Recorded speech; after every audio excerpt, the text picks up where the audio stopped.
Hey everybody, welcome to episode 126 of the Metal Detecting Show podcast. My name is Ciaran and I have been detecting for 30 years and I'm still crap at it. This week we talk about data streams, and what I mean is Display VDI audio cues to help you detecting. We also have a doctor detector question, and we obviously go through some housekeeping and stuff at the start. So I suppose let's get into it. So yeah, let's start with the housekeeping. So next week will be the Christmas episode, which will generally just be the normal Christmassy stuff. And then I'll take a break for 2 weeks, returning on the 11th of January. So that's good news. And then other good news is there's a feature-length episode of The Detectorists coming out over Christmas. I think it's on Stephen's Day on BBC, which I'm super excited about. So you can imagine I will have some comment on that when we return on the 11th. I want to thank everybody for all their love after last week's podcast. It was very unique. That was some of the commentary. So much so my wife even listened to it. She thought it was brilliant. But yeah, I really enjoyed doing it from the beach, and I'm set up now to do more of the same going forward into the future. So watch this space. I may do it again. This week, we talk about display versus audio. And what I mean here is which data stream has the most information. Should you use both, and whether you should prioritize one over the other. So let's start by looking at the potential data streams coming at you with your detector. Obviously, there is audio and visual, but some detectors have haptic feedback, which is really just another name for vibration. Now, audio and visual can be broken down further into differing types. So let's start with audio because it is the most common data stream coming from every detector since the invention of the detector, I think. So this relates to all your detectors. So if you look at your detector's audio, you can probably identify a few things that your audio can tell you, most common being the simple tone of the target. Some detectors represent this as a change in the threshold tone, particularly in older models. Tone represents a change in the signal phase, but most modern detectors represent this with some form of digital overlay, and this is a fundamental point.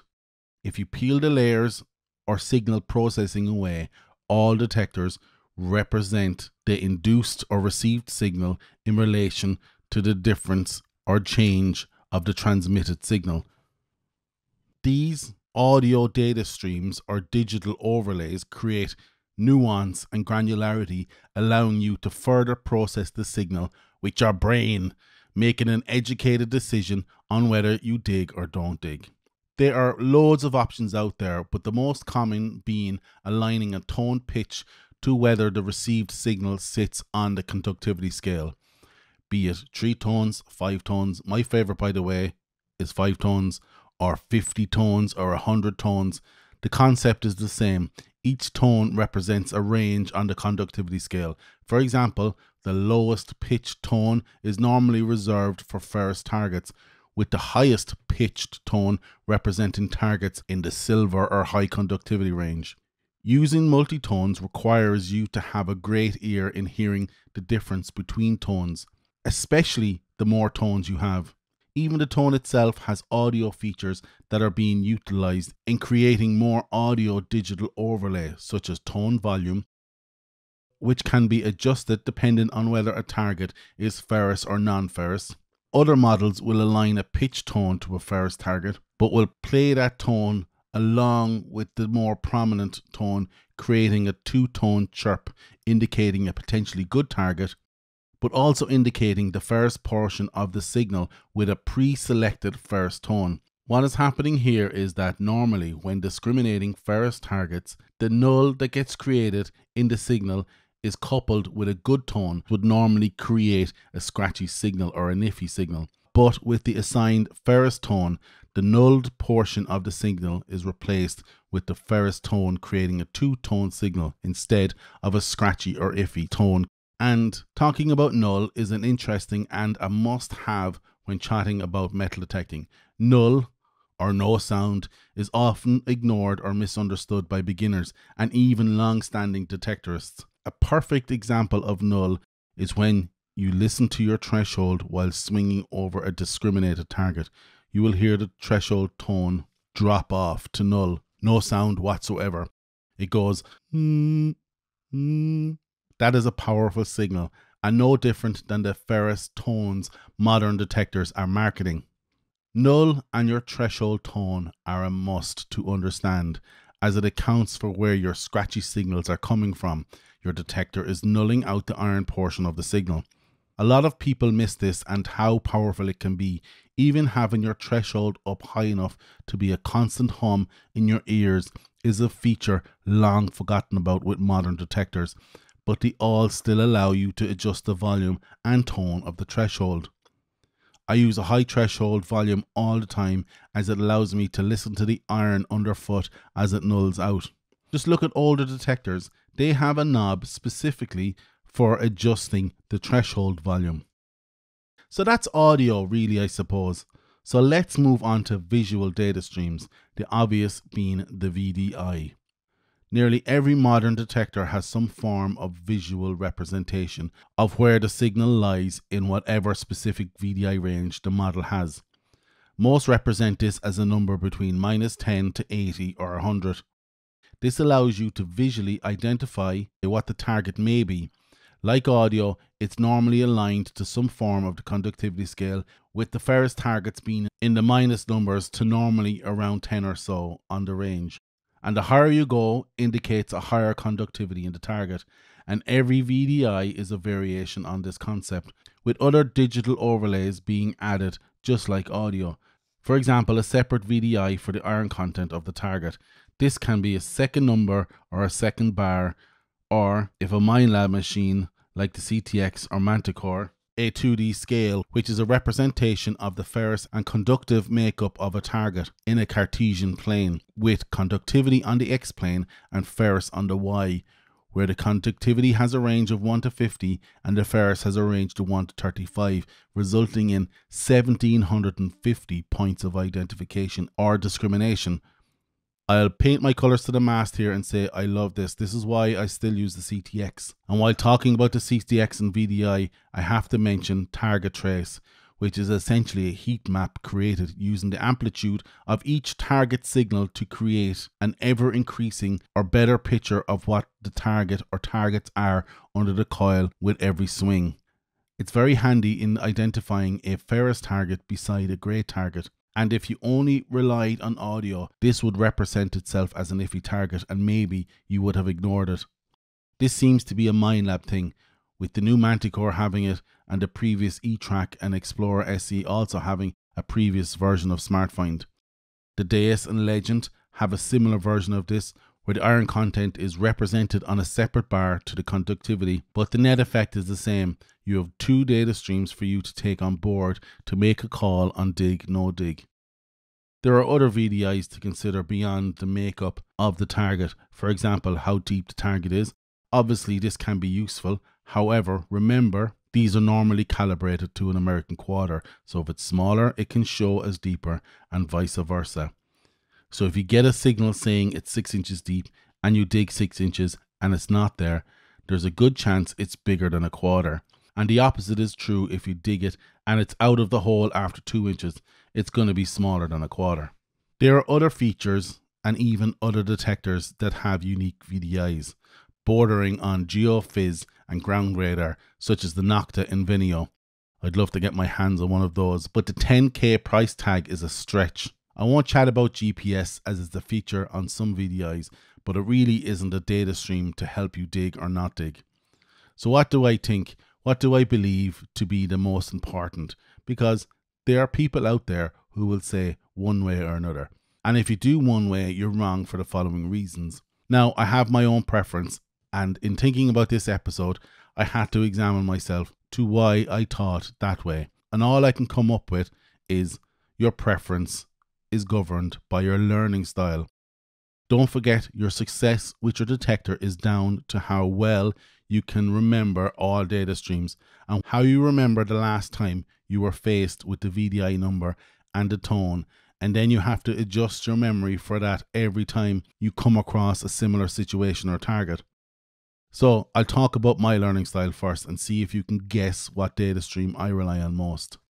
My learning style is a mix between audible and visual, with audible being the more prominent. So you can guess, yes, I prefer audible. However, I also learn visually, so I actually rely on both. But because of this, I narrow down my scope by only going for 5 tones, mixed with how many range points on the VDI. So if you're a person who primarily learns audibly, then of course you're going to have more success listening to the audio data stream, and vice versa if you're a visual learner. If you learn by writing down things, then it may be appropriate for you to write in a little notebook what tone and VDI your good targets gave, real time. This will help you learn and speed up your data processing, because remember, it's not the detector that makes the decision to dig or not dig. It's you based on your previous learned experience. Ideally, you should try to use every piece of information your detector is presenting to you, and to simply focus on one while disregarding the others is short-sighted and is simply down to your learning style. So we have another question for the doctor from PI Pirate on the Discord server. Now, I need to apologize to everybody on the Discord server. I have totally neglected it, but I do commit to getting back in there and driving it on. I did ask you all to join it, and then I'm just terrible with emails and social media and stuff like that, so I need to really just focus and get back in there. Anyways, I have a question from PI Pirate on the server. Dr. Detector, what are some good habits to have when it comes to charging our newfangled detectors with built-in rechargeable batteries? Wait till almost depleted or at any level of remaining charge? And what are some bad habits of charging? So I did a quick check just to see what type of batteries are most popular out there on detectors, and I've compiled this list. CTX is a lithium ion, the Manticore, the Knox 800 and the Knox series are all lithium ions, so MindLab favour lithium ion. The Simplex and Legend are lithium polymer, so Nocta favour the lithium polymer battery. So the XP Deus and Deus 2 are lithium polymer too. So the main differences are lithium ion uses a liquid electrolyte, and lithium polymer or LiPo uses a gel-like electrolyte. Lithium ion is almost 3 times cheaper than lithium polymer, but lithium polymer can be shaped into any shape and is almost perfect for a detector.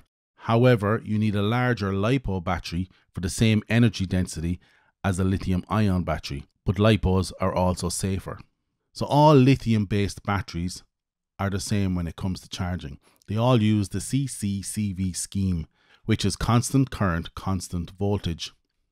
Most LiPos and lithium ions in detectors operate at 4.2 volts DC max. So using the CC-CV scheme on lithium batteries will charge constantly at a constant current and a constant voltage till your battery hits the max voltage of 4.2. It will then taper off the current till the battery is fully charged, but we'll come back to this now later. So storing a LiPo and a lithium ion battery, it's actually recommended to store a lithium based battery at 50% charge and at constant temperature and humidity. So to maximize the battery's life, minimize temperature and humidity fluctuations. Don't leave your detector in your hot or cold trunk of your car. Don't let your charge go to minimum or store close to minimum, as if it goes below minimum or is at minimum for too long, you're risking damaging the battery as well. Don't keep it at max for too long for the same reasons. What I mean here is you're using only 2 to 3% of the battery when you go out for a little hunt and then charge it back up to 100% again. That's doing your battery damage. Do not fast charge your battery. That is using any charger above 1.3 amps or 1300 milliamps. Some of the manuals say, oh, stick it on 2 amp charger and you'll be able to charge it up quicker. That will ultimately damage your battery in the long run, right? The recommended fast charge rate is at 1C, which is a 1300 milliamps, and that will not degrade your battery when you're charging like that. In relation to charge, keep your battery at 80% charge if you can. That might mean charging to 100%, but not charging the battery till it's at above 50%, so at an average of 80%. So I'll wrap up with some other battery myths. Lithium batteries should not be charged unless fully discharged. This is a total myth. because this reduces your battery's available battery cycles. So every time your battery fully discharges, it's counted as a cycle, and your battery only has about 500 cycles in it. So you shouldn't let it go fully discharged. Myth number 2, leaving it plugged in will overcharge your battery. This is impossible due to the CC-CV scheme, so constant current, constant voltage scheme. The battery simply stops charging when it's full. Myth number 3, only use company chargers. That's total bullshit. If you can find a charger that can deliver the correct voltage and correct amperage below 1300 milliamps, you're good to go. And then finally, you must fully charge your battery before first use for at least 24 hours. Nope, that's a myth. In fact, see myth number 2 for the same reason. Okay, I hope these help you. Thanks PI Pirate for your question, and I promise I'll get back on the Discord server in the coming weeks. And that's it, guys. That's it for this week. I hope you like this episode of the Metal Detecting Show podcast. My name is Ciaran. I have been detecting badly for the last 30 years. So get out there, eyes down, good luck, and happy hunting.